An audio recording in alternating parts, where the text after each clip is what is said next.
जय हिंद, जय भारत साथियों। मैं अक्षय भारतीय आप सबका फिर से स्वागत करता हूँ। जैसे कि आप सबको पता है कि इस वक्त हमारा गोवा का प्रवास चल रहा है और हम अभी इस वक्त गोवा के पणजी में हैं। और सुबह सबसे पहले हम जिन लोगों ने कर्जा मुक्ति केंद्र खोला है गोवा में उनसे मिले, और जिन्होंने हमें कॉल किया था कल का लाइव देख करके, और जो मिलने आए थे कुछ लोग, उनसे हमने बातचीत की, हमने उनकी समस्याएं सुनी और कर्ज के दलदल में जो फंसे हैं उनके बारे में उनसे चर्चा की। उसके बाद दोपहर के समय एक जिनका होटल था उनसे बातचीत हुई। साथियों, विश्वास रखिए, सच में रोना आ गया जब उन्होंने अपनी दास्तां बताई। वो कह रहे थे कि उन्होंने 15 लाख का जो उनका काजू है वो पूरा का पूरा जला दिया। कोविड के वजह से इतनी उनकी आर्थिक स्थिति डाउन हो चुकी थी, बिकट हो चुकी थी कि वो उसको 2 महीने में 3 महीने में वो खराब हो गया पूरा का पूरा उनका माल, और जिसके वजह से वो और अड़चन में आ गए, परेशानी में आ गए। बाद में बैंक ने उनको कुछ भी राहत नहीं दी और बीच बीच में कह रहे थे कि हम उनका आपका अकाउंट एनपीए में लगा देंगे, एनपीए कर देंगे। और एक चीज तो उन्होंने ये भी कही कि अगर आपके अकाउंट में अभी 200 रुपए के लिए हम आपका अकाउंट एनपीए कर देंगे।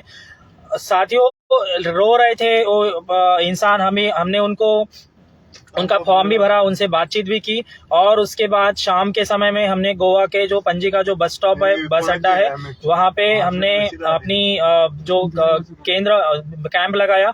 वहाँ पे भी हमने 35 प्लस लोगों का जो है वो फॉर्म भरे और काफी लोगों की वहाँ पे भी समस्याएं सुनी।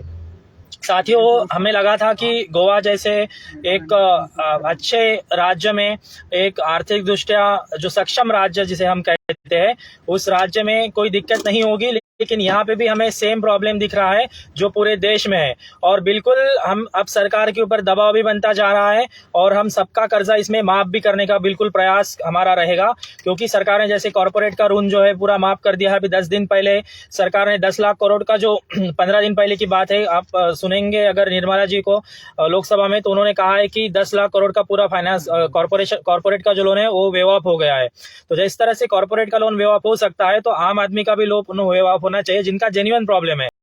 अब विजय जी जैसे आज हम उनके वो होटल के ओनर है उनसे मिले, तो उनका जेन्युइन प्रॉब्लम है।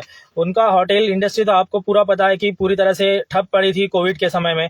उसके बाद उनकी काजू का भी एक शॉप है जो उन काजू होलसेल सप्लाई करते हैं, वो भी उनका ठप पड़ा था, और जो उनका पास माल था वो भी उनको जलाना पड़ा और रो रहे थे। उन्होंने वीडियो बनाए थे काजू के, जो जलते हुए काजू के, तो हमें वो अच्छे मतलब ठीक नहीं लग रहा था बिल्कुल ही कि इतना नुकसान हो रहा है। उनके जीवन की पूरी कह रहे थे, पूरी की पूरी पूंजी मेरी चली गई है उसमें।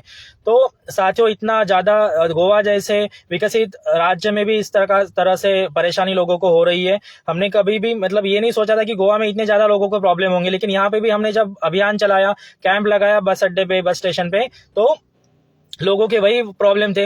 एक आदमी बता रहा था कि मेरी गाड़ी जो है सिर्फ 50,000 मेरा बाकी था किस्त मैं देने भी वाला था अगले दिन, तो उससे पहले दिन मेरी गाड़ी उठा ले गए और अभी बेच भी दी। कह रहे थे कि फोंडा करके एक एरिया है, वहाँ अभी मेरी गाड़ी है और अभी बैंक भी कोई रिस्पॉन्स नहीं दे रहा और मेरा अकाउंट भी सीज करके रखा है।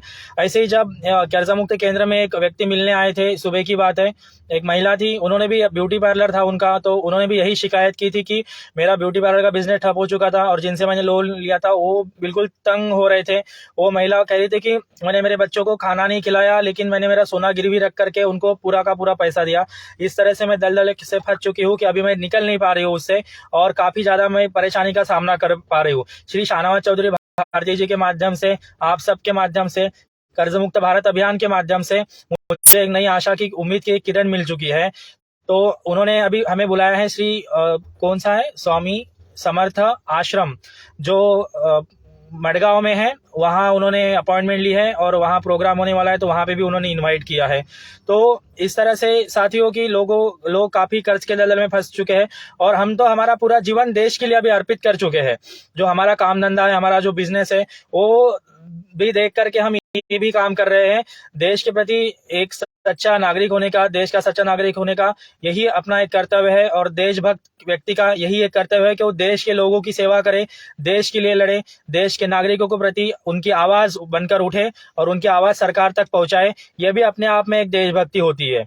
साथियों, हम सबका कर्जा जो है बिल्कुल माफ करके रहेंगे और एक एक रुपए का आपका एक एक नागरिक के ऊपर का कर्जा माफ करेंगे, जिन्होंने भी इस अभियान में आवेदन किया है, जिन्होंने भी फॉर्म भरे है और जिन्होंने भी कर्जा मुक्त केंद्र खुले हैं, उनके ऊपर तो एक और जिम्मेदारी अभी बढ़ गई है कि उनको भी लोगों से फॉर्म भरवाना है और ज्यादा से ज्यादा लोगों की सेवा करनी है। इसमें कर्जा मुक्त भारत अभियान को आगे बढ़ाना है। आप सबके आशीर्वाद से, प्रेम से हमें भी एक नई ऊर्जा मिलती है और हम भी, सरकार के ऊपर भी इससे थोड़ा दबाव बनता है और सरकार तो कह रही है कि 1 करोड़ लोगों के जैसे फॉर्म हो जाएंगे इकट्ठा, तो हम भी इसके सकारात्मक सोचेंगे और कर्जा माफ करेंगे। क्योंकि किसी का कर्जा तब माफ होता है जब कोई दिक्कत में होती है। जैसे कॉर्पोरेट दिक्कत में था तो सरकार ने उनका कर्जा माफ कर दिया। जब किसान दिक्कत में रहते हैं, उनका फसल का दाम नहीं मिलता या फसल चली जाती है, तो फिर सरकार उनका कर्जा माफ करती है। तो अभी किसानों का तो कर्जा बिल्कुल माफ होना ही चाहिए। उसके साथ साथ जो टैक्स पेयर है, जो लोग अपना काम धंधा कर रहे हैं, जो लोग व्यापार व्यवसाय कर रहे हैं, नौकरियां कर रहे हैं, जिनका बिजनेस ठप हो चुका है, नौकरियां चली गई है, जिनके ऊपर लोन है, उनका भी कर्जा माफ होना चाहिए, जैसे कि बड़े बिजनेसमैन का हो रहा है। तो सरकार बिल्कुल कर्जा माफ करेगी। आप बस हमारा साथ दीजिए। आप 2 कदम आगे आइए, हम 4 कदम आगे आएंगे और आपकी आवाज सरकार तक पहुंचाएंगे। ज्यादा से ज्यादा लोगों तक फॉर्म भरिए और अपने यहाँ कर्जा मुक्ति केंद्र खोलिए। साथियों, आज के लिए इतना ही। आगे फिर मैं कल का आपको अपडेट दूंगा, कल क्या हुआ, कल हमारा क्या प्रवास है। आप सबको पता है कि कल अभी हमारा पणजी में ही रहेगा और फिर शाम को मडगांव में रहेगा। तो जय हिंद, जय भारत।